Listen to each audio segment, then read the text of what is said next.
sobat yang dimuliakan Allah. Ada Sobat Uceng, ada Mbak Kanti, ada Kurnia. Saya akan mulai pelan-pelan. Saya ingin melihat diskusi kali ini dalam 3 perspektif. Perspektif pertama, perspektif filosofis. Ini saya akan letakkan nanti di tengah, supaya tidak membosankan kalau didiskusikan. Tapi perspektif yang kedua, saya akan melihat dari sisi sikap perilaku yang terjadi di sebagian kita, dan saya akan menyoroti kasusnya pimpinan KPK. Terus yang ketiga baru nanti menyoroti isu yang berkaitan dengan bagaimana kode etik itu bekerja, terutama di lembaga KPK. Jadi ada 3 isunya itu. Saya akan mulai dulu dari poin yang kedua tadi. Saya mau naik menjadi poin pertama. Kobe Bryant itu salah satu top skor NBA. Dia meninggal 26 Januari 2020 kan menggunakan helikopter limusin. Ada banyak orang yang meninggal di situ. Tentu kita tidak berharap pimpinan KPK ketika itu menggunakan helikopter limusin dan jatuh, tidak berharap. Tapi kalau kita tangkap dari sisi yang berbeda, apakah ini awal kejatuhan pimpinan KPK atau semakin merosotnya pimpinan KPK karena dia menggunakan sesuatu di luar dari apa yang biasa dilakukan oleh pimpinan KPK lainnya? Dan apa yang dilakukan oleh pimpinan KPK seperti ini, bila dibandingkan dengan Presiden Jokowi, dibandingkan dengan Wakil Presiden, dibandingkan dengan orang terkaya di Indonesia, itu bahkan beyond mereka. Kalau menggunakan istilah yang dikemukakan oleh Kanti, sebenarnya dia mempersepsi dirinya itu seperti apa? Jangan-jangan ada problem di situ. Kita mempersoalkan soal etik, tapi sebenarnya persepsi dia mengenai dirinya itu bermasalah. Kalau kemudian kita menempatkan persoalan itu sebagai problem yang fundamental, kita tidak perlu mendiskusikan etik secara panjang lebar. Pimpinan KPK dituntut untuk memahami siapa dirinya.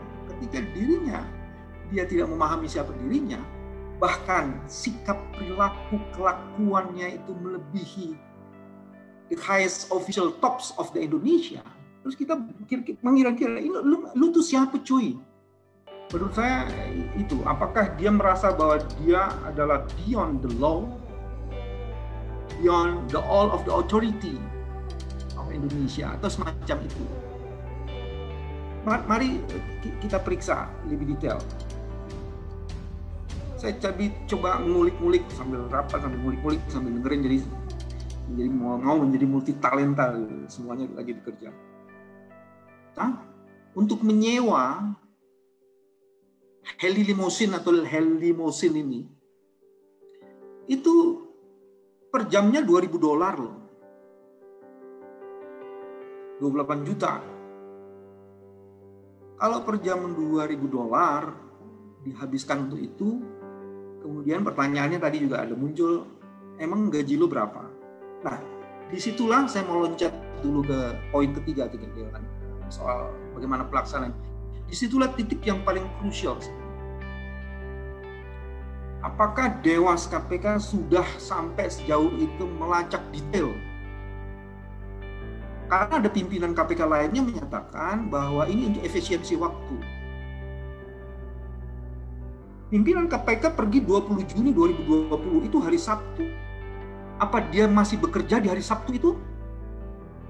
Kalau dia masih bekerja di hari Sabtu itu, tapi kemudian didobel dengan ingin pergi ke kampung halamannya, bukankah ada disorientasi di situ? Atau, nah ini, saya mau masuk di poin intinya. Jangan-jangan dia sedang menggunakan pengaruhnya Jangan-jangan dia sedang menggunakan pengaruh. Pengaruhnya apa? Ya sebagai insan KPK. Dia ingin menunjukkan I'm the almost persons. Hebat sudah. Ya, jangan-jangan seperti itu. Dan itu kalau dia tidak disandangkan sebagai ketua KPK, nggak ada apa-apanya. Nggak ada apa-apanya. Jadi dia sudah menunggangi jabatan pimpinan KPK itu. Itu artinya dia sedang menyalahgunakan pengaruhnya. Bukan menyalahgunakan jabatan, menyalahgunakan pengaruhnya. Itu jauh lebih luas, jauh lebih fundamental lagi. Whatever jabatannya, tapi dia dari jabatannya itu sedang menggunakan pengaruhnya. Nah, sebenarnya ini masuk di perdebatan di filosofisnya ya. Tapi saya ingin mengatakan, ya, saya belum pernah dengar presiden, wakil presiden, menteri BUMN, orang terkaya pergi berkunjung ke kampungnya naik heli limousine, itu belum pernah ada. Nah, kejumawaannya ini sebenarnya sekaligus sedang meninggikan kerendahan akhlak. Orang hebat tidak karena menggunakan cover yang hebat. Jadi dia sedang mencoba menggunakan cover seperti heli limousine untuk mengcover dirinya. Kami khawatir seperti itu. Tidak ingin judgment, tapi khawatir seperti itu. Nah, kalau seperti itu, kemudian yang kasihan KPK-nya. Dan kalau Dewas KPK tidak bergerak, Dewas KPK ikut serta bersama-sama pimpinan KPK menjerumuskan lembaga KPK dan pimpinan KPK lainnya. Mari coba lihat lagi di titik ini supaya nanti bisa nyambung di poin ketiga soal ini KPK. Emang dia di sana cuma naik limousine? Katanya menyewa Alphard atau menggunakan mobil Alphard. Katanya mobilnya BG50MG. Dan itu diduga milik seseorang yang potensial berkaitan dengan jabatannya, pimpinan KPK. Katanya dia menginap di Hotel Arista. Ini pertanyaan-pertanyaan semuanya. Hotel Arista itu milik beberapa orang yang salah satunya adalah mantan, katanya mantan orang yang diduga melakukan tindak pidana korupsi.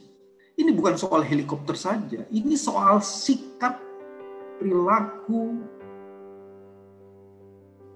perbuatan yang memang dipersoalkan kesenonohannya. Jadi saya tidak bilang tidak senonoh, tapi kesenonohannya itu dipersoalkan. Nah, ini yang bagian pertama, sebenarnya lo tuh siapa sih? Jangan-jangan dia salah mempersepsi dirinya. Dan ada di Jakarta beberapa orang yang menggunakan heli. Desem Warizin itu juga salah satu motivator. Emang beliau motivator atau beliau namanya keren banget itu? Emang lu motivator coy? Ada lagi sih sebenarnya. Kalau saya lihat-lihat di itu ya, Raffi Ahmad juga katanya satu ketika untuk efisiensi waktu naik helikopter. Hotman Paris juga gitu. Budi Salim juga gitu. Jadi pertanyaannya, emang lu orang-orang yang tadi saya sebut gitu, atau dia ingin mendekat-dekatkan dirinya? Ingin tinggal di Ahmad, saya nggak ngerti. Jadi paling tidak, bagian yang pertama saya ingin mengatakan, ini ada problem yang keliru persepsi dirinya. Seolah-olah jabatan itu menyebabkan dia orang yang untouchable, legal untouchable, atau orang yang hebat luar biasa sehingga dia harus dihormati dari ujung kaki sampai ujung rambut. Itu bagian yang pertama. Nah, sekarang perdebatan filosofisnya saya mau masuk. Seorang profesional disebut profesional bukan karena keterampilannya hebat, tapi karena ada spiritualitas yang bekerja di dalam profesionalismenya itu. Bahkan kemudian orang yang spiritualitasnya bekerja, paling tidak ada 3 kaki. Dia mempunyai etik, dia mempunyai dia mempunyai moral, dan dia mempunyai akhlak. Seorang profesional, saya sebut harusnya pimpinan KPK itu profesional, maka pilar pertamanya adalah integriti. Di integritas itulah kemudian spiritualitas bekerja. Dalam spiritualitas itulah kemudian ada etik, ada moral di situ, ada akhlak di situ. Ya masing-masing punya perbedaan, tapi itu menyatu yang menjadi bagian penting. Anda profesional tapi adabnya kurang, selesai. Apalagi kalau profesional tak berakhlak, selesai. Nah sekarang persoalannya yang mau ditonjolkan tuh integritasnya itu di mana?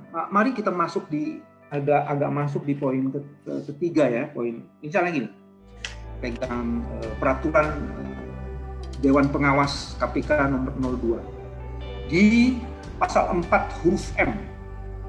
Tadi sudah disebut oleh Kurnia, disebut oleh sebagian besar narasumber tadi, disebut menunjukkan gaya hidup hedonisme sebagai bentuk empati kepada masyarakat, terutama kepada sesama insan komisi.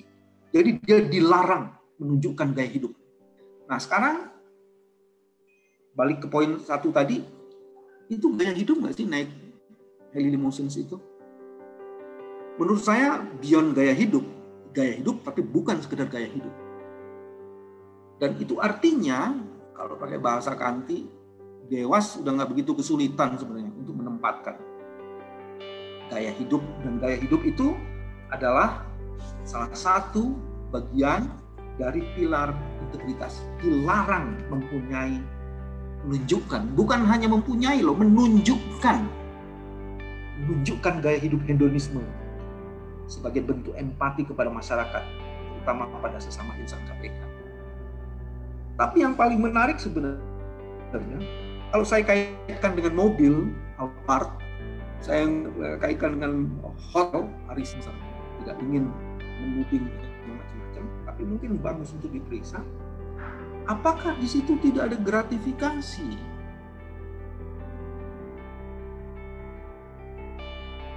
Di publik hanya melihat helikopter saja. Emang orang ke situ naik helikopter, tidak naik kendaraan. Naik kendaraan Alphard itu milik siapa? Kenapa dia menginap di hotel yang itu, bukan di hotel yang sebelahnya atau yang lainnya? Jangan ada isu gratifikasi di situ.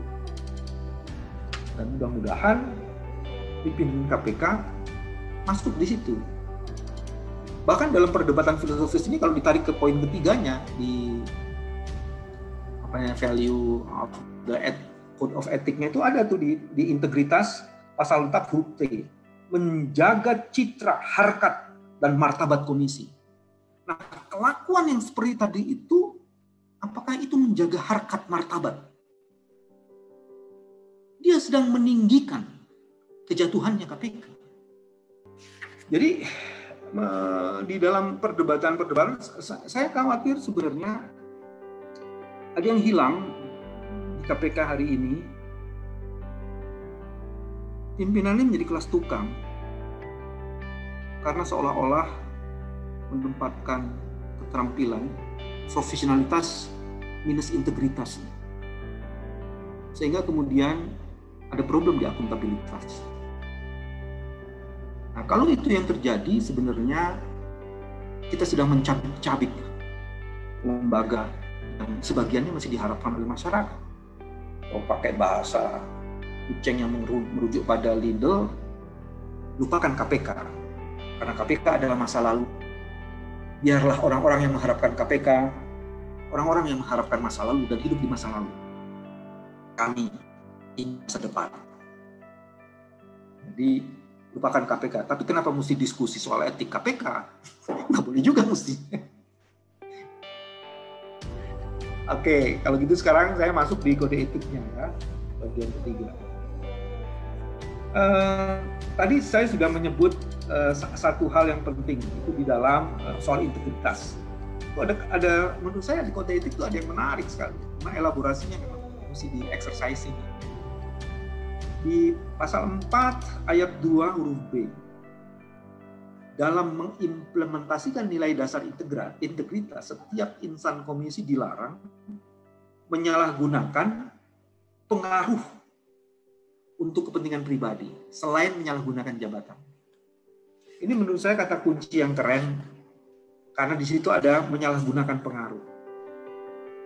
Bahkan kemudian di poin kepemimpinan, pasal 8 ayat 1 huruf F, itu disebutkan pimpinan KPK harus menunjukkan keteladanan dan tindakan di perilaku sehari-hari.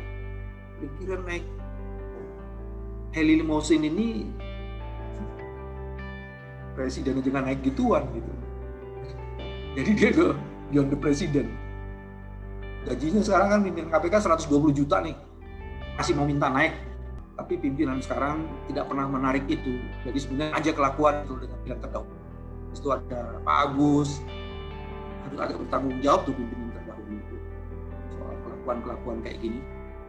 Sekarang menindaklanjuti ya sama aja gitu loh. Jangan terus kita tidak bertanggung jawab, karena itu yang dulu ya kamu tetap membahas di bulan Mei dan Juni, tetap membahas itu dan tidak pernah menarik itu, tidak sungguh-sungguh menarik.